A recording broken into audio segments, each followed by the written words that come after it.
ओम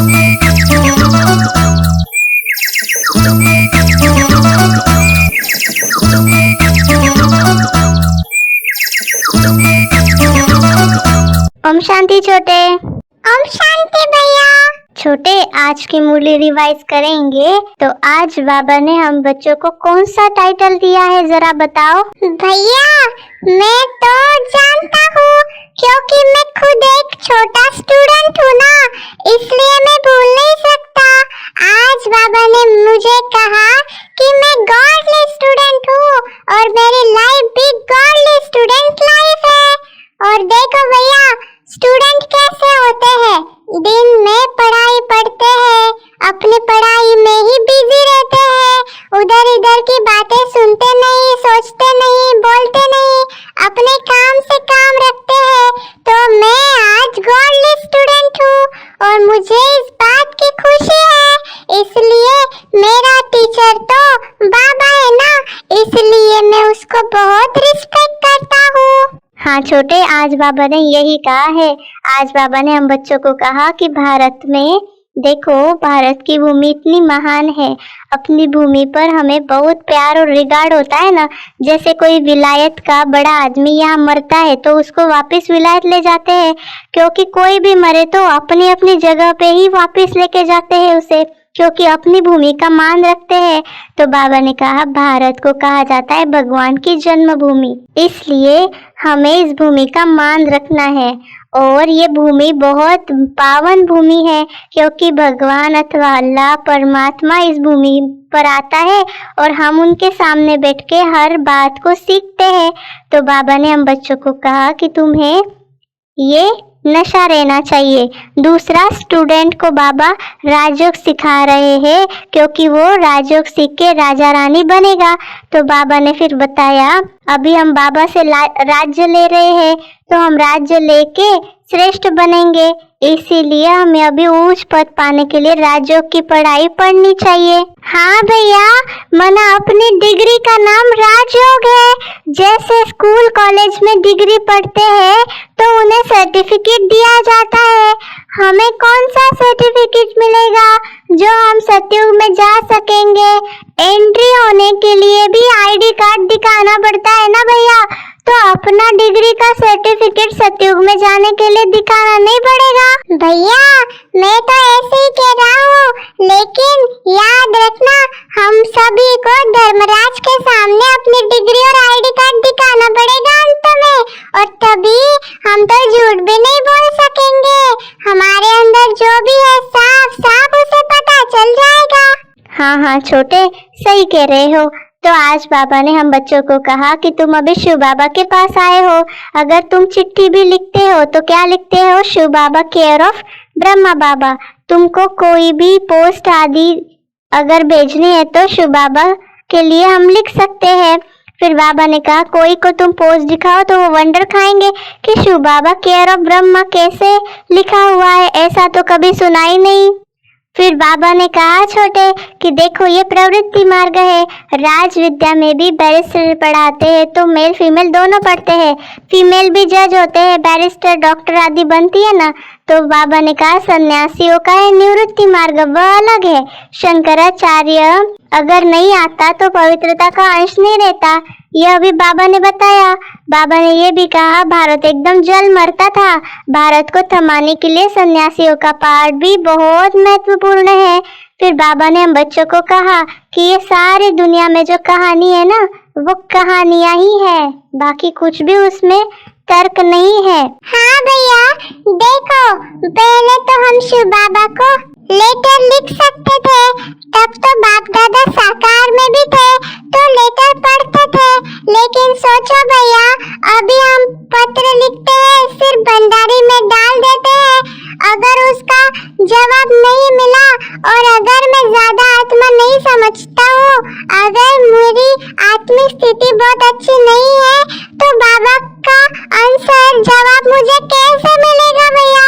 मैंने तो आज तक कितने पत्र पढ़े, पत्र लिखे बाबा को कि भेजे भी थे मधुबन में कि बाबा मुझे अपने घर में रखो, मधुबन में बुला लो, लेकिन बाबा ने एक भी जवाब नहीं भेजा भैया। हमेशा पत्र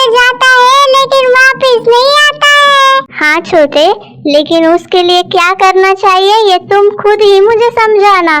तो आज बाबा ने और कौन सी बातें बताई है?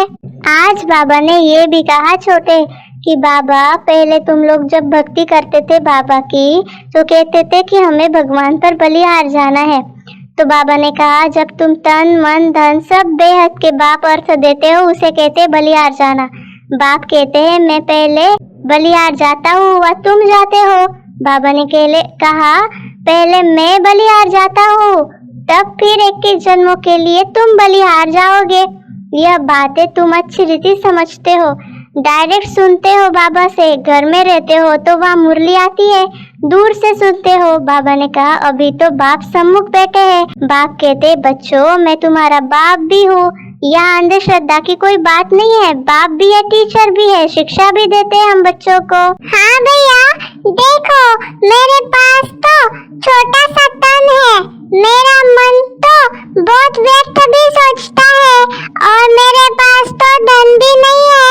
इसीलिए मैं जब छोटा था तो सोचता था कि वो जो मूर्ति है ना उस पर ही चढ़ के बैठ जाता हूँ। तो तन मन और धन तो है ही नहीं, तन और मन शिवलिंग पर जाके चढ़ के बैठ गया तो बलिहार चला गया, ऐसे कह सकते हैं ना भैया।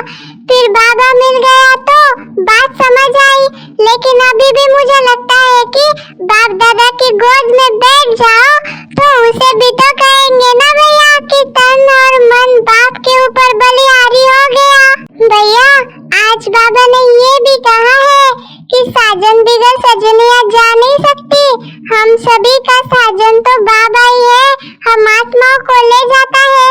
लेकिन भैया मेरा शरीर तो पुरुष का है, मैं तो भाई हूँ, फिर मैं खुद को सजनी कैसे समझूं? इसमें बहुत मेहनत लगती है भैया। मैं सोच रहा था घर में रहता हूँ तो फीमेल जैसे कपड़े पहन के रहूंगा ताकि मुझे याद रहे मैं साजन की सजनी हूँ और मेरा बाबा मेरे सब साजन है। क्या करूँ भैया, क्या मैं ऐसे करूँ? बाबा ने ये भी कहा है आज कि तूफान तो बहुत आएंगे, मेहनत करनी है। तो मुझे भी तूफान आता है कि मैं तो भाई हूँ, सजनी कैसे समझूं? इसलिए मेहनत करने का मन हो रहा है भैया, क्योंकि बाबा पर मुझे कुर्बान जाना है, क्योंकि मैं तो पवित्र बच्चा हूँ, वही बच्चे उच्च पद पाएंगे, ऐसे बाबा ने कहा है ना आज। इसीलिए मैं सोच रहा हूँ भैया कि संपूर्ण रीति से कुर्बान जाऊँ। देखो भैया आज बाबा ने कृष्ण को भी याद किया। बाबा ने कहा कृष्ण तो बहुत अच्छा बच्चा था, उसमें अवगुण भी नहीं था, वो सर्वगुण संपन्न था। फिर भी शास्त्रों में कहते हैं वो नटखटपन करता था, उखरी से बांध दिया जाता था उसको। बाबा ने कहा उसकी ग्लानि करते हैं, इंसल्ट करते हैं, क्योंकि चंचलता करना ये भी अवगुण है। लेकिन भैया देखो अगर कृष्ण का नटखटपन देखकर भी सभी दुनिया में लोगों को कृष्ण पर प्यार ही आता है, वो नटखटपना करता है, मस्ती करता है, फिर भी उसको प्यार करते हैं। अगर मैं नटखटपना करूं, मस्ती करूं, इधर से उस डाली पे दूसरे घर में उड़कर जाऊं तो मुझे सब डांटते हैं, मुझे तो मम्मी भी डांटती है, सब डांटते हैं भैया। तो कृष्ण को प्यार करते मुझे डांटते, ये तो गलत है ना भैया? छोटे बच्चे तो सभी पवित्र होते हैं। हाँ छोटे, लेकिन आज इन सभी बातों को बहुत अच्छे से मनन करके मुझे कर अच्छे से समझाना, ठीक है? इन बातों को सीखना और समझना, क्योंकि अवगुण तो अवगुण होता है। बाबा ने तो कहा है ना चंचलता भी अवगुण है। तो कृष्ण तो मर्यादा पुरुषोत्तम था, लोगों ने तो झूठी बातें की है ना। तो चलो आज बाबा ने हम बच्चों को प्यार से वरदान दिया कि उपराम और एवर रेडी बन, बुद्धि द्वारा अशरीरीपन का अभ्यास करने वाले सर्व कलाओं में संपन्न भव। स्लोगन में बाबा ने हम बच्चों को कहा सरलता और सहनशीलता के गुण को धारण करने वाले ही सच्चे स्नेही और सहयोगी है। अच्छा, ओम शांति। आप सभी को हम छोटे बड़े की कॉन्वर्सेशन कैसी लगी जरूर कमेंट्स करें। इस चैनल को लाइक, सब्सक्राइब और शेयर करना मत भूलिएगा। ओम शांति। है।